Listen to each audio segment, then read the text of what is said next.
the German Vorgangspassiv. In English, process passive. That's what we're usually talking about when we're talking about passive voice in German. And in today's video, I will show you when you have to use Vorgangspassiv, and I will show you as well how to actually create this Vorgangspassiv in German. And I will show you verbs that can't use the passive voice, the passive, at all.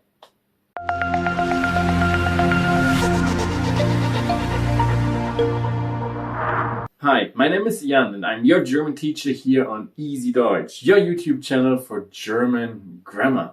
Today's topic is passive, Vorgangspassiv, so in English, passive voice. And with the help of my ebook, I will show you now everything you have to know about the Vorgangspassiv. So let's switch into my ebook.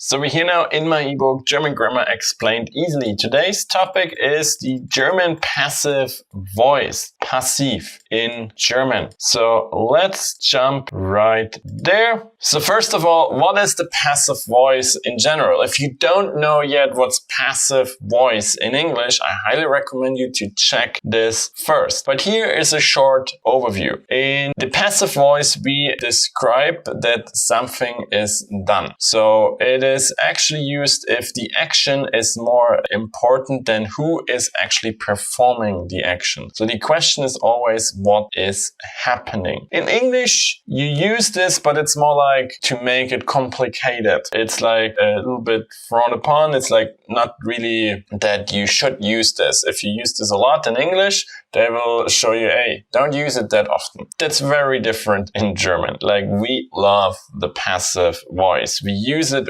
way more than English native speakers would do it. So that's something you have to get used to if you actually want to sound like native. Start using passive voice. If you want to make it easy, don't use it that much. So in case there's a German teacher listening to this, don't start using it too much with your A students, because it's harder to understand. And it makes a German sentence also harder, same like English, but we just kind of like to use it in German. So a few examples here. Die Suppe wird gekocht. So the soup is being cooked. Die Frau wird fotografiert. So the woman is being photographed, or as some photos taken. Das Haus wird gebaut. So the house is being built. So here we have an action, but we actually don't know who's performing the action. So we don't know who's cooking the soup. We don't know who is taking the photos of the woman. We don't know who is building the house. Let's have a comparison here between an active sentence, which is the regular way of saying something, and a passive sentence. So in active, the person who does something, so the subject, is important. Frau Meier kocht eine Suppe. So here the question is, who is cooking the soup? Frau Meier. So Miss Meyer is cooking a soup. So here we have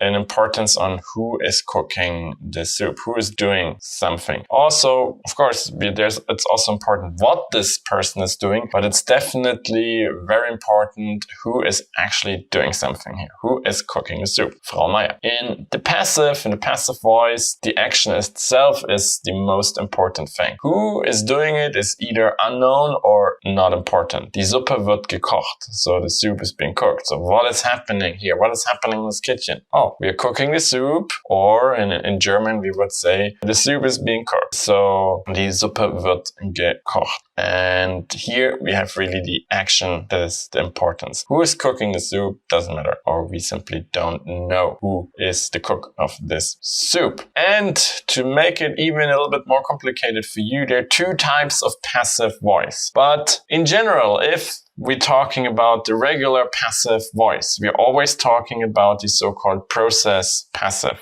Vorgangspassiv in German. This is what I've just talked about the entire time, where the action is important, when it doesn't matter who is performing the action. This is the normal passive. That's what we are talking about. But in German, there is a second one that also gets the name passive voice. That's the so-called status passive. Here we describe a state after the action took place. More detailed information about both of them you will find in separate videos. If I published them already, you will find the video for the Vorgangspassiv now in the info cards, and the video for the status passive you will find now in the info cards in the upper right corner. The entire thing is also a playlist, so just stick to this video, then you will see more passive videos, because that's a 5-part video, because there's also something that's called impersonal passive. So now you know that there is a little bit more to the German passive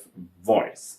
I already mentioned quite a few other videos about the passive voice. That's actually a playlist, so you can actually just stay here and the next passive video will just show up here for you. But if you have any further questions in the meantime, please put them in the comment section below and I will try to answer all your questions. And if you want to support me, there's actually 2 ways of doing this. The first way, of course, the one you know, share my videos with your friends, like my videos and subscribe to my YouTube channel. Thank you very much for this. This is great support, but if you want to support me even further and you may like the ebook that you've just seen, I sell several of my ebooks, including the one that you've just seen in my shop on my website. The link to my website with my shop you will find in the video description here below. Buying my products makes it possible for me to put more free content out here and to create even more awesome content for you, explaining you German language and German grammar. So thank you very much for this if you have bought something already, and thank you very much in advance if you're planning to do so. And of course, thank you very much if you just share and like my videos as well. And that's it for today, and then I hope I will see you again in one of my other videos, and until then, viel Spaß und Erfolg beim Deutschlernen.